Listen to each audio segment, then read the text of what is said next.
안녕하세요. 오늘의 이슈를 잡아다 드리는 뉴스헌터의 김예슬입니다. 오늘은 논란의 중심에 있는 윤미향 사태에 대해 이야기를 좀 나눠보도록 할 텐데요. 이 정의기억연대를 둘러싼 의혹이 양파처럼 까도 계속해서 나오면서 윤미향 사태가 정치적 진영 논리로 이어지고 있습니다. 이러한 진영 논리의 흐름이 이번 사태를 진흙탕으로 끌고 가는 것은 아닌지 우려의 목소리가 나오고 있습니다. 현재 윤미향 당선인과 관련된 여러 의혹들은 윤미향 사태라는 말까지 만들어내고 있는데요.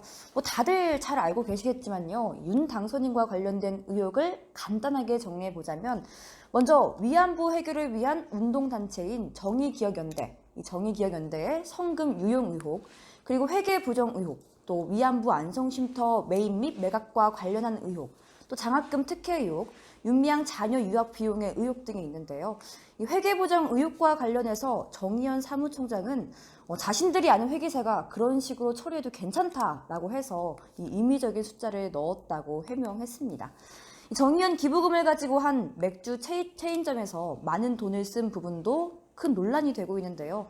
이 사용처 세부 내역을 공개하라고 요구했으나 정의연 측이 선을 그으면서 성금 사용이 불투명해지면서 논란이 거세지고 있는 이유가 또 되고 있습니다. 또 정치권에 미묘한 기류를 흐르게 만든 사건은 바로 위안부 안성쉼터 의혹인데요. 여러 보도에 따르면 정의연은 위안부 피해자 할머니들을 위한 주거 공간을 마련하기 위해서 2012년 현대중공업으로부터 10억 원을 기부받아서 사업을 진행했습니다. 그런데 알아보니까 이 마포구 땅값이 너무 비싸서 다른 곳을 물색하다가 안성시에 소재한 주택을 7억 5천만 원을 매입했다가 지난달 말에 매매가의 절반 수준인 4억 2천만 원에 안성쉼터 부지를 매각했습니다. 여기서 논란의 여지가 있는 부분은요.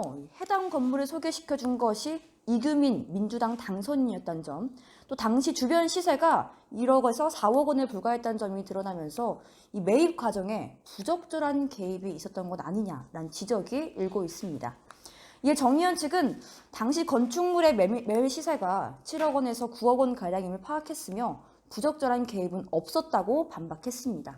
또 헐값 매각 의혹에 대해서는 시간이 흐름에 따라 부동산 가격이 하락한 것이라면서 결과적으로 기부금의 손실이 발생한 것에 대해서는 사과드린다는 입장을 밝혔습니다. 지금까지 윤미향 의혹에 대해서 정리를 해봤는데요. 이러한 의혹과 해명들은 검찰 수사에 의해서 밝혀지면 될 문제라고 생각이 됩니다. 실제로 검찰은 고발된 지 2주 만에 20일 오후 5시부터 정의연 사무실과 또 전쟁과 여성인권 박물관을 밤새 압수수색했습니다. 이어서 오늘 오후 2시 30분부터 4시까지는 서울 마포구 연남동에 있는 위안부 피해자 할머니 쉼터 평화의 우리집에서 압수수색 영장을 집행했는데요.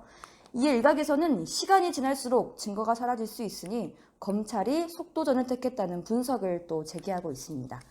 또한 첫 압수수색을 마치고 몇 시간 만에 할머니들의 주거 공간이라는 다소 부담스러울 수 있는 장소를 압수수색한 것을 두고 이곳에 수사팀이 찾고 있는 핵심 자료가 있는 것 아니냐라는 관측도 함께 나오고 있습니다. 그런데 문제는요, 윤미향 당선인의 의혹은 이 조국 사태와 같이 정치적 기싸움으로 흘러가는 것에 있는데요. 윤 당선인의 의혹이 불거지자 통합당은 기다렸다는 듯이 윤미향 TF를 구성했습니다. 이종배 정책위 의장은 21일 진상을 규명하고 수사와 사퇴를 촉구하고 국정조사 추진도 논의할 것이라고 말하면서 윤 당선인의 의혹을 샅샅이 밝혀낼 것이라는 의지를 강하게 드러냈습니다. 이 정의당의 심상정 대표도 윤 당선인에 대한 비판의 목소리를 높이고 있습니다. 그는 윤 당선인 해명에 대해서 그동안 여러 차례 사실관계 번복이 있었고 또 가족의 의혹도 제기돼 스스로 해명하는 것은 더는 설득력을 갖기 어렵다고 평가했습니다. 이른바 데스노트라고 불리는 정의당마저 압박 수위를 높임에 따라서 민주당은 윤 당선인을 두고 사면초가 상황이 됐습니다. 지금까지 민주당 지도부는 윤미향 당선인 의혹이 본물 터지듯 나오고 본인 해명도 오락가락한 상황에서 사실관계 확인이 우선이다라는 입장을 고수해왔습니다.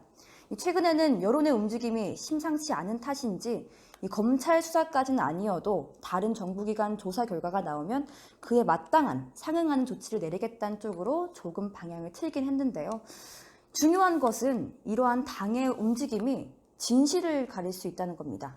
윤미향 당선인 개인의 의혹이 당파 싸움으로 이어지면 안 된다는 뜻인데요. 이 논란의 중심인 윤 당선인을 퇴출시켜라, 사퇴시켜라 등의 초점이 맞추어져야 할 것이 아니라 한국의 가슴 아픈 역사를 해결해 나가려던 운동단체가 마땅히 그 직무를 수행했는지, 또 그 과정에서 사역이 채워진 것은 없었는지 그 진실에 집중해야 할 때라고 생각합니다. 지금 필요한 것은 정치적 카드가 아니라 진실 규명이기 때문에 검찰이 압수수색에 들어간 만큼 그 수사 결과를 지켜보면서 신중한 태도를 보여야 할 것 같습니다. 여야가 진영 논리에 갇혀있게 된다면 이 검찰의 수사 결과가 어느 한쪽 당의 압박 혹은 도움으로 치부될 수 있기 때문인데요. 죄를 지었다면 마땅히 그 벌을 달게 받아야 함을 우린 모두 알고 있고 또 기억해야 할 것 같습니다. 지금까지 뉴스헌터의 김예슬이었습니다.